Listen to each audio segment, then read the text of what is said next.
ஏமா எறா கையில வச்சு என்னம்மா யோசிச்சுட்டு இருக்கீங்க? இல்ல இந்த எறா வச்சு என்ன பண்ணலாம்னு யோசிச்சுட்டு இருக்கேன். யோசிக்கிற டைம்ல சமைச்சே முடிச்சிடலாம். ஆமால, சூப்பரா ஒரு தம் பிரியாணி பண்ணிடலாம் வாங்க. இந்த ப்ரான் தம் பிரியாணி வேற லெவல் டேஸ்ட்டுங்க. நான் செய்யறது ரொம்ப ரொம்ப ஈஸி. இதுக்கு முதல்ல நம்மளுக்கு ஃப்ரைட் ஆனியன்ஸ் வேணும். இதுக்கு ஒரு பேனை வச்சு கேடிவி ட்ரூ வேல்யூ ரைஸ் பிரான் ஆயில் ஊற்றிக்கலாம். இந்த எண்ணெய் நான் ரொம்ப நாளாக யூஸ் பண்ணிட்டு இருக்கேங்க. இது சூப்பரான budget friendly, less oil absorption, naturally rich in gamma oryzanol, a balance of good MUFA and PUFA ratio. இந்த எண்ணெயை ஊற்றி இது நல்லா சூடானதும் மெலிசா கட் பண்ணி வச்சிருக்க வெங்காயத்தை போட்டு அப்படியே மொறுன்னு பொரிச்சு எடுத்துக்கலாம். இப்போ 1 கிலோ வாஷ் பண்ணி வச்சிருக்கேன். 2 ஸ்பூன் பொரிச்ச வெங்காயம், கொஞ்சம் போல ரோஸ் பெட்டல்ஸ், ஒரு மஞ்சத்தூள், கார மிளகாத்தூள், தனியாத்தூள், கரம் மசாலா, தேவையான அளவுக்கு உப்பு, இது எல்லாத்தையும் போட்டு நல்லா மிக்ஸ் பண்ணிக்கலாம். இது கூடவே 2 ஸ்பூன் தயிரையும் சேர்த்து மிக்ஸ் பண்ணிக்கலாம்.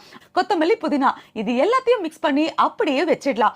இப்போ ஒரு பாத்திரம் வச்சு ஒரு 4 டம்ளர் அரிசி எடுத்திருக்கேன். அதுக்கு ஏத்த மாதிரி தண்ணி ஊத்தி 1 ஸ்பூன் சோம்பு, பட்டை, லவங்கம், ஏலக்காய், ஹோல் ஸ்பைசஸ் எல்லாத்தையும் போட்டு தேவையான அளவுக்கு உப்பும் சேர்த்து அப்படியே தண்ணியை கொதிக்க விடலாம். இப்போ இந்த அரிசியை வாஷ் பண்ணி இது கூட சேர்த்துட்டு அப்படியே ஒரு 70% வெந்ததும் இப்போ ஒரு பெரிய பாத்திரம் வச்சு கேடிவி ட்ரூ வேல்யூ ரைஸ் பிரான் ஆயில ஊத்திக்கலாம். இப்போ இதுல 2 பே லீஃப் போட்டு நம்ம மேரினேட் பண்ணி வச்சிருக்க பிரானை போட்டு ஒரு சாட்டை பண்ணதும் இது மேலேயே நம்ம குக் பண்ணி வச்சிருக்க 70% பிரியாணி அரிசியை அப்படியே மேல தூவி ஒரு லேயர் முடிஞ்சதும் கொத்தமல்லி, புதினாவை அப்படியே தூவி அதுக்கு மேல கொஞ்சம் போல கரம் மசாலாவை ஸ்ப்ரிங்கிள் பண்ணி மறுபடியும் ஒரு லேயர் அதே மாதிரி அரிசியை போட்டு கொத்தமல்லி, புதினா, கரம் மசாலா இது எல்லாத்தையும் தூவி ஒரு 4 பச்சை மிளகாயை நடுவுல கீறி அப்படியே அழகா வச்சுட்டு ஒரு லெமனையும் பிழிஞ்சு விட்டு நம்ம ரைஸ் குக் பண்ண தண்ணியை அது மேல அப்படியே தெளிச்ச மாதிரி ஊத்தி இப்போ இதுல இந்த மாதிரி புகை போட்டு அப்படியே டப்புன்னு மூடிட்டோம். இங்க பாத்தீங்களா உள்ள ஃபுல்லா புகை ஸ்ப்ரெட் ஆயிருக்கு.